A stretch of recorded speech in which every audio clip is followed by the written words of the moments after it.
Is Ram going bankrupt? Do they have too many trucks? They can't sell them. They're just sitting on dealer lots. They're rotting out.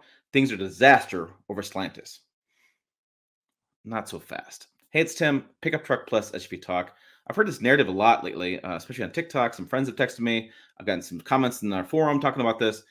And I just thought, well, let's slow down and talk about some facts. And I think facts. I'm a journalist. I like facts. You like facts? I like facts.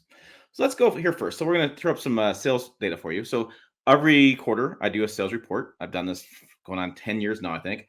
And looking back, this is what's got people really fired up. If you look at this sales data, it shows Ram Truck is down 19%. They only sold 90,000 trucks in quarter three. Being down 19% validates people's opinions that getting rid of the Hemi was a bad decision and it's bad management. And this is really going to cause lots of problems for Ram. They're going to have lots of bankruptcy going on. They're going to bankrupt the company. They're building really expensive trucks now. Nobody's buying them. Disaster over there. Well, looking back, they really blew things out of the water when they came with the 2019 truck. Do you remember that? I do. I was there in person in Detroit, January 2019, when they launched the new Ram truck. The one with the big screen. People don't like these big screens, and people didn't like the looks of it. Well, guess what? That truck blew things away, up 73%. But if you look at this, the year before quarter sales were 103,000. So we're not, I don't know, not so far off from 89 to 103. I know 11,000 trucks or so. Yeah, sure. But no, it's not, I don't know. So you keep going in time, you go, hey, look, the quarter after that Ram truck, the new one came to the marketplace, sales went down actually 161 versus 179. Okay, quarter two sales. That's the first quarter when that truck came out. Quarter three is the quarter after the 3 months after that truck came out. And then we keep going. In 2022, I skipped the COVID years because those numbers are all kind of foolish. We see truck sales were down 28% for Ram, 117,000. Then we look at 2023 and we see sales were right flat at 117,000. So, yeah, Ram's got trucks on dealership lots. They have quite a bit of inventory. In this quarter here of 2024, when sales were down, they actually worked on reducing their inventory count. They dropped it by, I think it was 15% across their entire lineups: Jeep, Maserati, Dodge, Ram, all the Chrysler. And so I don't think they're really going out of business. We're just saying that they're kind of coming back to earth a little bit after those big numbers of 2019. Now we're still down. If you say 90,000 versus 117,000, yeah, you're right on that. But what's going on with the company? Well, the first half financial results, Stellantis delivered $5.6 billion in net profit. And they were looking at net revenues compared to quarter one of 2023. They had a decline in volume and mix. So they built too many of the wrong trucks in dealership lots, not what people wanted, and they saw some sales go down. Okay, so then they worked on that. They reduced inventory, and they're working on changing the volume and mix of vehicles.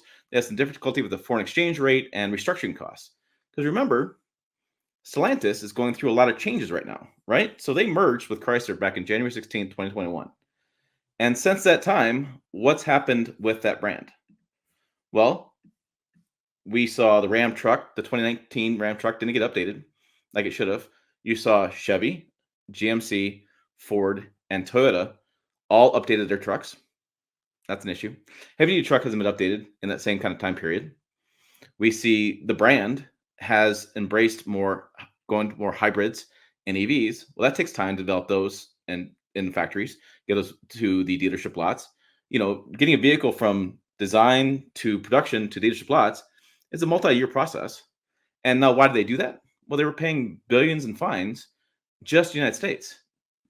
Globally, even have more problems, right? So that's transition period happening with Stellantis Ram overall. We have a new truck coming out in 2025, just not hitting dealership lots. We have a heavy duty coming out later on this year. We have the Ram Rev and the Ram Range Extender coming out this year. So they have a lot of new product coming out. That's probably a year or two delayed because of COVID, merger, UAW strike, port strikes. Add it all up, it makes a difference. But why are they making these changes? Why is the Hemi going away? This always comes up in conversations. People, Hemi going away. People are like, well, it's CAFE standards. You got to get rid of the CAFE standards. That's a big issue. If you just, and I'm going to get political for a minute, if you just elect Trump again, we'd have these EVs go away and be just trucks. Well, I did a video on that in 2020. There was a cafe rules that Trump had set because he took over became president, and he tried to set cafe rules that would mirror what he wanted. He didn't want supercharged engines. He thought they were too costly, they were unreliable, they didn't really do any good jobs, they were just a terrible engine. Okay. He created these rules that were trying to roll back the mile per gallon goals and bring back more V8s. Because remember, in the last 5, 6 years, we've seen every automaker has a V8 right now, has some tricks to them, right? They either hybrided them or they have cylinder deactivation.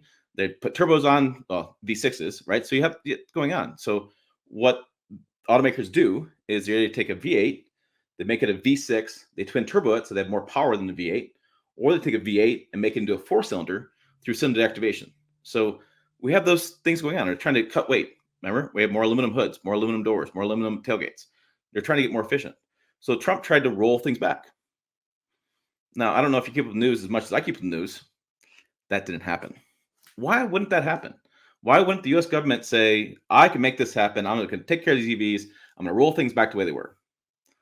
Well, global forces are at play. So if you saw this interview, this is with Alan Falkowski, to say it more accurately, and he is the chief designer for the Hurricane engine. I'll hit play here in a moment, and we'll hear what he has to say.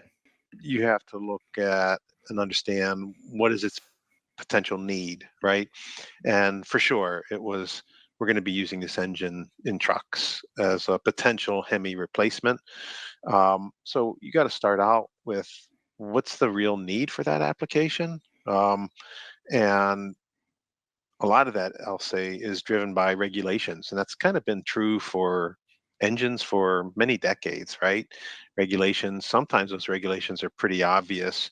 What I mean by that is some regions, some countries will dictate the displacement of an engine, right? Hey, you got to be below this, otherwise you get taxed at different rates.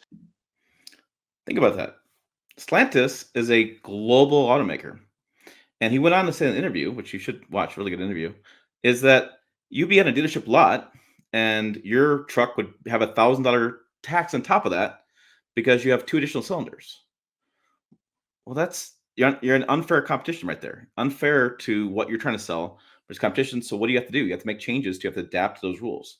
And so looking at this globally, Stellantis is going to build one engine as much as they can because economics of scale and run it with globally, especially the world's largest automotive market, which by the way is China, that is also under Euro 6 standards, which are harder to meet than the EPA's CAFE standards.